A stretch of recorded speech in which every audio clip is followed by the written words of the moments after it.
Anao andeha fa sahy misy tao mibolako ho agny. Ko raha metimety tokoa sy hevitsao zay. Ndao fero aby tetagny ty. Toandro vetiko. Raha ty mba fery. Miasa ty mila sao zaka. Mba mahalala agnao Jandry. Ay mba taroniko hoe mba mahalala zoky. Netany zaraina ny mamora zaka. Ko ngay Jandry fanjangana amin'ny entana io, saraina aminay io. Manan Jandry efa kolana entana. Ohabolana any zay. De rahararaka longany raha ataonareo. Nareo dia fa manao vola mandiadia aminay ozy zao ny amboa hiadiana. Ia sosory mba hazaka anareo anay le entana kely ory fanaovanareo raha tak zao. Iro mba falim-papena tadiavinay aminareo ia. Le falim-papena tadiavinao neny a. Ao gn'aho papeko. Rika sin. Fa mba ihany ito raha nandika manao tahaka an'io. Zay. Fery entana io. Mandianana raha fahala aminay io. Bebe loha koa. Eo ty teo faravavy eo. Sady ny farany io moro lava tady posa.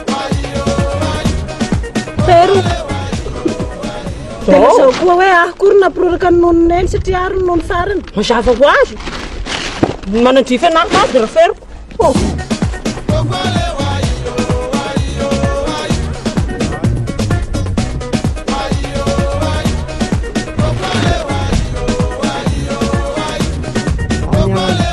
Mena say sabonbozy maty eto amizao.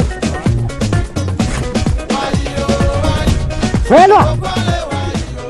Felomena! Sinne! Mipitiana tayo ro kitondra ny tiatang ty. Tonga sa misy lagniny. Lava fonga nono tegna nampinono ny raha reo. Fery io! Fery ty!